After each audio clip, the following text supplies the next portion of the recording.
అందరికీ నమస్కారం అండి. ఈరోజు నేను ఒక జోక్ అయితే చెప్పబోతున్నాను మీకు. ఆ జోక్ ఏంటంటే ఇక్కడే ఒక గంట క్రితం ఒక వీడియోని అయితే చూడడం జరిగింది, మీతో షేర్ చేసుకోవాలనుకుంటున్నాను. ఆ జోక్ ఏంటంటే విశాఖపట్నం ఎంపీగా మన ది గ్రేట్ బీజేపీ నాయకులైనటువంటి జీవీఎల్ నరసింహారావు గారు ట్రై చేశారంట. అయితే ఆయన అక్కడ చాలా పనులు ఏవో చేశానని అయితే చెప్తున్నారు. అవి ఏంటో మనం ఒకసారి ఆయన మాటల్లోనే విందాం. ఒకసారి జీవీఎల్ గారు ఏం మాట్లాడారో అది కూడా ది గ్రేట్ TV9 వారు అయితే దాన్ని టెలికాస్ట్ చేశారు. ఇంకెక్కడ కూడా మనకి కనిపించలేదు. ఆయన ఏదో ఫేస్బుక్లోనే ఎందులోనో పెట్టినట్టున్నారు, దాన్ని TV9 వాళ్ళు మాత్రం దాన్ని తీసుకుని మరీ చేయడం జరిగింది. అది ఏంటో ఆయన ఏం మాట్లాడారో ఒకసారి చూద్దాం. నుంచి అనేక మంది పార్టీ సహచరులు, శ్రేయోభిలాషులు, మిత్రులు, వివిధ వర్గాలకు సంఘాలకు చెందిన వారు ఫోన్ చేసి విశాఖపట్నంలో భారతీయ జనతా పార్టీకి లోక్సభకు పోటీ చేసే అవకాశం రానందుకు అక్కడ 3 సంవత్సరాలుగా అన్ని వర్గాలతో మమేకమవుతూ అయితే సీట్లు అయితే నిన్న అనౌన్స్ చేశారు. ఈయనకి గత 4 రోజుల నుంచి అయితే ఫోన్లు వచ్చేస్తున్నాయి అంటండి. ఈయనకి సీటు రాలేదని చెప్పేసి చాలామంది అయితే బాధపడుతున్నారంట. చాలా ఇదిలోకి వెళ్ళిపోయారని చెప్పేసి ఈయనకు ఫోన్ల మీద ఫోన్లు అయితే వచ్చేస్తున్నాయంట. సీట్లు అనౌన్స్ చేసిందేమో నిన్న, 4 రోజుల నుంచి ఈయనకి సీటు రాలేదని చెప్పేసి ఫోన్ చేసేస్తున్నారంటే. అదేంటో విచిత్రం. మరి ఈయనకి మాత్రమే చెప్పినట్టున్నారు. గ్రేట్ లీడర్ కదా ఈయన, అయితే ఈయనకి చెప్పుండొచ్చు మీకు సీట్ లేదని చెప్పేసి. సీట్ రాలేదు కాదు, సీట్ ఇవ్వలేదు ఈయనకి. రాబోతు అంటే ఎందులో అయినా కాంపిటేటర్స్ ఉంటే రాలేదు అనుకోవచ్చు. ఈయనకి కాంపిటేటర్ లేరు కదా, ఈయనకి ఇవ్వలేదు మొత్తానికి సీటు. ఇంకా ఏం చెప్పారన్నది ఒకసారి చూద్దాం. సమస్యల పట్ల సమాధానం కోసం ప్రయత్నిస్తూ అనేక సమస్యల పరిష్కారం చూపెట్టిన నాకు అవకాశం రానందుకు మీలో చాలా మంది సమస్యల పట్ల పోరాడాడంటే ఆయన చాలా సమస్యలకైతే పరిష్కారం కూడా చూపించాడంట. ఏం చూపించాడు పరిష్కారం? మనకి స్టీల్ ప్లాంట్ ప్రైవేటైజేషన్ అయింది, అది పరిష్కారం చూపించేశాడు ఏమో మనకైతే తెలియదు. ఇకపోతే ఋషికొండని బోడిగుండు కొట్టించాడు దానికి అక్కడ జగన్మోహన్ రెడ్డి గారు. దానికి ఈయన ఏమైనా పరిష్కారం చూపించాడో ఏమో తెలియదు. అక్కడైతే బిల్డింగ్ కట్టేశారు, దానికి ఓపెనింగ్ లేదు, ఏం లేదు. దాని మీద కేసులు వేసారా, ఏం వేశారు, ఏమి ఇప్పుడు వరకు అయితే మనకు తెలియదు. దానికి పరిష్కారం చూపించాడో తెలీదు. అయితే అక్కడ వైఎస్ఆర్సీపీ వాళ్ళు భూములు లాగేస్తున్నారని చెప్పేసి ధర్మాన ప్రసాదరావు గారు లాంటి వాళ్ళే బహిరంగంగా చెప్పారు. దానికి సంబంధించి ఈయన సొల్యూషన్ చూపించాడా అక్కడ ఉన్న వైజాగ్ వాసులకైతే తెలియాలి. ఈయన చాలా వాటికి సమస్యలకి పరిష్కారం చూపించాడంట. ఇంకేమన్నారో చూద్దాం ఒకసారి. బాధపడి కలత చెంది నాకు ఫోన్లు చేశారు. మీ ఆవేదన చూసి నేను బాధపడి కలత చెందారంటే ఆవేదన ఎక్కడ ఎవరు ఆవేదన చెందారో ఏంటో ఎవరైనా ఒక ఫేస్బుక్లో కానీ ఎక్కడ కానీ యూట్యూబ్లో కానీ ఈయన కోసం బాధపడి కింద దొల్లేసిన వాళ్ళు అయితే ఎక్కడైతే నాకైతే కనిపించలేదు. మరి ఇప్పుడు వరకు రఘురామకృష్ణరాజు గారికి సీట్ రాలేదనే పోస్టులు అయితే చూశాను తప్ప బీజేపీ తరఫున బీజేపీ వాళ్ళు మోసం చేశారని, ఈయనకి రాలేదని చెప్పి కలత చెందేసిన వాళ్ళు అయితే ఎవరో అయితే నాకైతే తెలీదు. మీకు ఎవరికైనా తెలుసుంటే మీలో ఎవరైనా కలత చెంది ఉంటే కొంచెం కామెంట్ చేయండి. జీవీఎల్ గారికి రాలేదని చెప్పేసి మీలో ఎవరైనా కలత చెందే వారి అభిమానులు ఎవరైనా ఉంటే కూడా కొంచెం కామెంట్ చేయండి.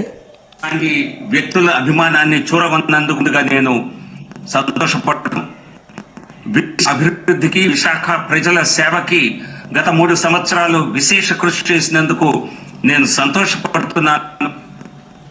విశాఖపట్నం అభివృద్ధికి ఈయన కృషి చేశారు. మర్చిపోయాను, కలత చెందారంటే నాకు తెలిసి వైఎస్ఆర్సీపీ వాళ్ళు ఈయనకి సీటు ఇప్పిద్దామని చెప్పి చాలా ట్రై చేసి ఉంటారు. నరసాపురంలో రాజుగారికి ఎలాగో సీటు ఇవ్వకుండా చేశారు కదా, అలాగే ఈయన కూడా సీటు ఇప్పించాలని చెప్పేసి చాలా ట్రై చేసినట్టున్నారు. కాకపోతే ఈయనకి సీటు రాపోయేసరికి వాళ్ళందరూ బాధ చెంది ఉంటారు. సారీ అండి, చాలామంది బాధపడి ఉంటారు ఇందులో. వైఎస్ఆర్సీపీ వాళ్ళు అయితే ఖచ్చితంగా బాధపడి ఉంటారు. ఎందుకంటే రెగ్యులర్గా వైఎస్ఆర్సీపీకి ఏదైనా ఆపోజిట్ పార్టీ ఏదైనా సపోర్ట్ చేస్తుందని అంటే అది బీజేపీలో కొంతమంది ఉన్నారు. అందులో జీవీఎల్ గారు అయితే ఫస్ట్ ప్లేస్లోనే ఉంటారు. ఈయన చాలా అభివృద్ధి పనులు కూడా ఇచ్చేశారంట. ఈయన యొక్క కీ రోల్ ఉందంట. లోక్సభ చేయకపోవటానికి అవకాశం రాలేదు అన్న విషయం మీ అందరికీ తెలిసిందే.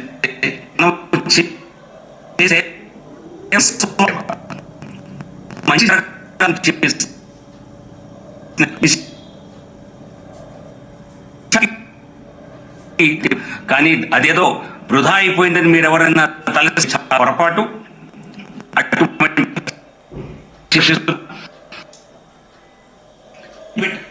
వీడియో కొంచెం ల్యాగ్ అవుతుందండి. అయితే దీనికి రాలేదని చెప్పేసి ఎవరైనా బాధపడితే అదేం బాధపడకండి మీరు. నేను ఇక్కడే ఉండి ఏదో అభివృద్ధి చేస్తాను అని అయితే అంటున్నారు. అయితే రైల్వే జోన్ అయితే ఇప్పుడు వరకు రాలేదు మనకి. దాని గురించి ఏం మాట్లాడారో తెలీదు. స్టీల్ ప్లాంట్ ప్రైవేటైజేషన్ గురించి ఎప్పుడూ మాట్లాడలేదు. అక్కడ వైఎస్ఆర్సీపీ వాళ్ళు నిన్న మొన్న జరిగినటువంటి డ్రగ్స్కి సంబంధించినటువంటి పెద్ద కంటైనర్ వచ్చిందని అయితే ఫుల్గా టీడీపీ వాళ్ళు కానీ వేరే వాళ్ళు కానీ ఆరోపణలైనా ఉండి అది నిజమైనా ఉండి దాని గురించి మాట్లాడుతున్నారు. ఈయన మాట్లాడిన విషయం అయితే మనకి ఎక్కడా కనపడలేదు. ఈయన వైజాగ్లోనే 3 సంవత్సరాల నుంచి అకుంఠిత కృషి చేస్తున్నారు పాపం. కాకపోతే ఈయన ఎందుకు గుర్తించలేదు నాకైతే అర్థం కావట్లేదు. రాజుగారు అసలు ఏమీ చేయకపోవడం వల్ల ఆయనకి ఇవ్వలేదు అనుకుంటా సీటు. చాలా కష్టజీవి, చాలా బాధగా ఉంది నాకైతే. మరి ఖచ్చితంగా ఎన్నికల రాజకీయాన్ని మన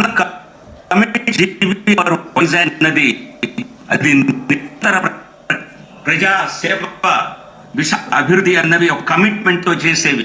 సో కాబట్టి త్వరలోనే విశాఖకు పోయి మీ అందరినీ కలిసి మీ అందరితో చర్చించి భవిష్యత్ కార్యాచరణ మాట్లాడి భారతీయ జనతా పార్టీ జెండా విశాఖపట్నం కూడా రెపరెపలాడేలా త్వరలో వస్తారంట. వచ్చిన విశాఖపట్నంలో బీజేపీ జెండాను అయితే ఎగరవేస్తారండి. బీజేపీ పార్టీకి సంబంధించి కొంతమంది కమిట్మెంట్ ఉన్న లీడర్స్ అయితే మనకి వైజాగ్లో ఉన్నటువంటి విష్ణుకుమార్ రాజు గారు కానీ, అలాగే ఎంపీగా చేసినటువంటి కమ్మవాటి హరిబాబు గారు కానీ, వీళ్ళందరూ కూడా చాలా కమిట్మెంట్తో చేశారు కాబట్టి వారికి సముచిత స్థానం అయితే దక్కింది. వాళ్ళ మీద ఇప్పటివరకు కూడా ఎటువంటి కాంట్రవర్సీ కానీ లేదు. సమస్యగానే అయితే వాళ్ళు ఎప్పుడు పోరాడుతూ వచ్చారండి. కాకపోతే వీళ్ళు వచ్చేసరికి గత ప్రభుత్వంలో అయితే చంద్రబాబు నాయుడు గారి ప్రభుత్వంలో అప్పటి వరకు ఏం మాట్లాడింది, లాస్ట్ 1 సంవత్సరంలో యూసీలు ఇవ్వలేదని, పోలవరంలో ఏటీఎం అని చెప్పేసి, ఈరోజు ఆంధ్రప్రదేశ్ ఇలాగ అరాచకానికి వెనకబడి ఉండిపోవడానికి కారణంలో ఫస్ట్ వ్యక్తి ఈయనైతే ఖచ్చితంగా ఈయన ప్లేసే ఉంటుంది. ఈయన ప్లేస్ తర్వాత సోమవీర్రాజు, ఆ తర్వాత విష్ణువర్ధన్ రెడ్డి, ఇటువంటి వారు అందరూ కూడా వైఎస్ఆర్సీపీకి ఈసారి ఫుల్గా సపోర్ట్ చేశారు. అలాగే లాస్ట్ టైం యూసీలు ఇవ్వలేదన్నది మళ్ళీ ఆ తర్వాత ప్రభుత్వం పోయిన తర్వాత యూసీలు ఇవ్వలేదని చెప్పేసి వాళ్ళు ఏదైనా కంప్లైంట్ చేసి ఉండొచ్చు, దాని మీద ఏదైనా కేసు వేసి ఉండొచ్చు. కానీ అన్నీ సక్రమంగా జరిగినాయి కాబట్టి వీళ్ళు దానికి ఏది యాక్షన్ తీసుకోవడానికి వీళ్ళ దగ్గర ఏమీ లేదు కాబట్టి ఈయన ఇదిగా ఉన్నాడు. ఈయనకి ఇప్పుడు టీడీపీ పార్టీ కూటమి, జనసేన టీడీపీ కూటమి ఖచ్చితంగా గెలిచే అవకాశాలు ఉన్నాయని చెప్పేసి సర్వేలు చెప్తున్నాయి. కాబట్టి వీళ్ళందరూ కూడా ఎప్పుడూ పోటీలో లేరు. కనీసం వీళ్ళు వార్డు మెంబర్లుగా కూడా నగ్గనోళ్ళు అందరూ కూడా వచ్చేసి ఇప్పుడు మేము పోటీ చేస్తామని చెప్పేసి టీడీపీ ఓట్ ట్రాన్స్ఫర్ అయిపోతుంది, మనం సునాయాసంగా నగ్గేస్తాం, మనం అయితే తిరిగి పని కూడా పెద్దగా ఉండదు అని చెప్పేసి వీళ్ళ ప్లాన్ అయితే చేసుకున్నారు వీళ్ళు.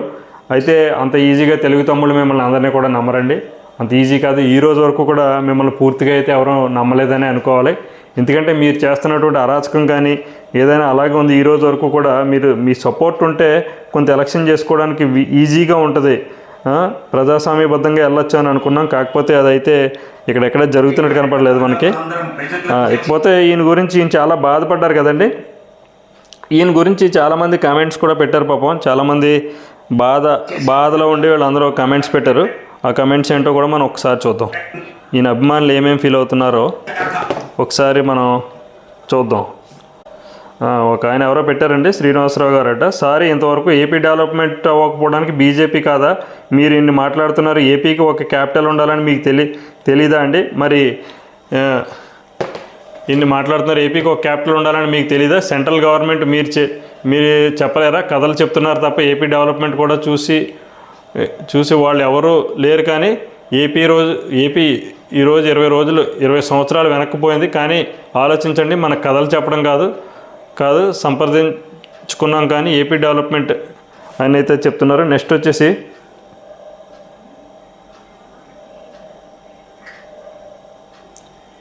సూపర్ జీవీఎల్ గారు, థ్యాంక్ యూ. విశాఖ అభివృద్ధి కోసం మీరు మాట్లాడుతున్నారు కానీ జగన్మోహన్ రెడ్డి నాశనం చేయడం చూస్తున్నాడు కాబట్టి ఆయన ఓడించి మన ఆంధ్రప్రదేశ్ నుంచి డెవలప్ చేయడానికి ముందుగా అందరూ ఏపీ ప్రజలు ముందుకెళ్లాలని మనసారా కోరుకుంటున్నాను. జై జనసేన, జై పవన్. ఎవరో పాపం ఇక్కడ ఈయనకి సపోర్ట్ చేసేవాళ్ళు జనసేన టీడీపీకి అయితే సపోర్ట్ చేస్తున్నారు. ఇంకొకళ్ళు ఎవరో అరే ఇదేదో VE నేను చెప్పనండి, దీన్ని బాగోదు మరి, అంత పెద్ద ఆయన కదా.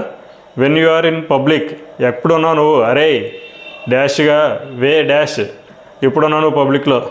ఎవరు స్వామి మీరు అని అడుగుతున్నారు కొంతమంది అయితే.